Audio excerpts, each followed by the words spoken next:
زندگی کے کسی مسئلے نے آپ کو آ گھیرا ہے، آپ بہت پریشان ہیں، سٹریس میں ہیں، ڈپریشن ہے، تو ایک ہی سوال پوچھوں گی آپ سے، کیا آپ نماز پڑھتے ہیں؟ بلکہ نہیں، I think I should change my question. سوال یہ ہونا چاہیے، کیا آپ پابندی کے ساتھ وقت پہ نماز پڑھتے ہیں؟ And this is what the actual question is. لوگوں سے جب پوچھا جاتا ہے کہ کیا تم نماز پڑھتے ہو، ایک شخص کہتا ہے ہاں پڑھتا ہوں جی. کتنی پڑھتے ہو؟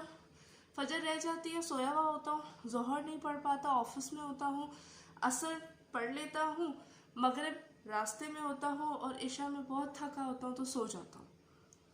ایک وقت کی نماز پڑھتا ہے شخص اور کہتا ہے ہاں میں نماز پڑھتا ہوں. 2 وقت کی پڑھتا ہے ہاں میں پڑھتا ہوں. 3 وقت کی پڑھتا ہے ہاں میں پڑھتا ہوں. سوال یہ ہے کہ کیا آپ پنکچویلٹی اور ریگولیرٹی کے ساتھ نماز پڑھتے ہیں؟ یعنی پابندی کے ساتھ. پابندی سے مطلب 5 وقت کی نماز پلس پنکچول ہوں، یعنی وقت پہ اذان ہوئی ہے فوراً سے نماز پڑھیں، اول وقت پہ نماز پڑھیں. تو کیا آپ ایسا کرتے ہیں؟ اگر آپ ایسا نہیں کرتے اور آپ پریشان ہیں تو پھر ایسا کیجئے، آپ کی پریشانی کا حل انشاءاللہ اللہ تعالیٰ کی جانب سے گارنٹیڈ ہے. اب اس کو میں تھوڑا اچھے سے ایکسپلین کرنے کے لیے ہماری پریکٹیکل لائف سے ایگزامپل لیتی ہوں کہ جب آپ کو کوئی کام ہوتا ہے، سپوز کورٹ کچہری میں کوئی کام ہے جی، کچھ سگنیچرز کروانے ہیں، کچھ ویریفیکیشنز کرنی ہے، یا کہیں پہ بھی کوئی بھی کام ہے، تو آپ اس بندے کے پاس 100 چکر لگائیں گے کہ بس آپ کا کام ہونا چاہیے. آپ 100 چکر لگائیں گے.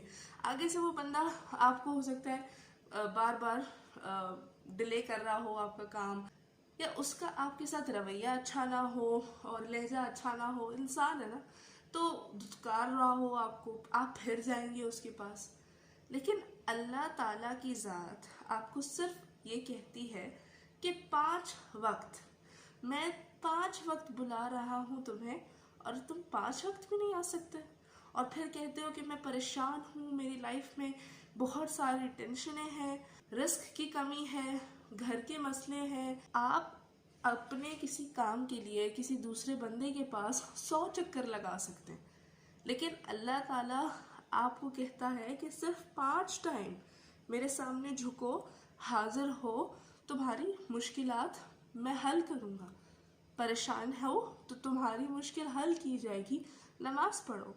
تو پھر کیوں ہم پنکچول نہیں ہیں، کیوں ہم ریگولر نہیں ہیں؟ یہ تو ایسا ہو گیا جسے زندہ بھی رہنا ہے اور سانس بھی نہیں لینی. زندہ رہنا ہے تو سانس تو لینی پڑے گی. بالکل اسی طرح اگر آپ اپنی مشکلات کا حل چاہتے ہیں تو اللہ تعالیٰ کی طرف رجوع کیجیے. بے شک اللہ تعالیٰ نوازنے والا ہے، وہ آپ کو پریشانی دیتا ہے اور اس کا حل بھی ہوتا ہے اسی کے پاس. تو فوراً سے مصلی ڈالیے اور نماز پڑھیے اور اس سے مانگیے.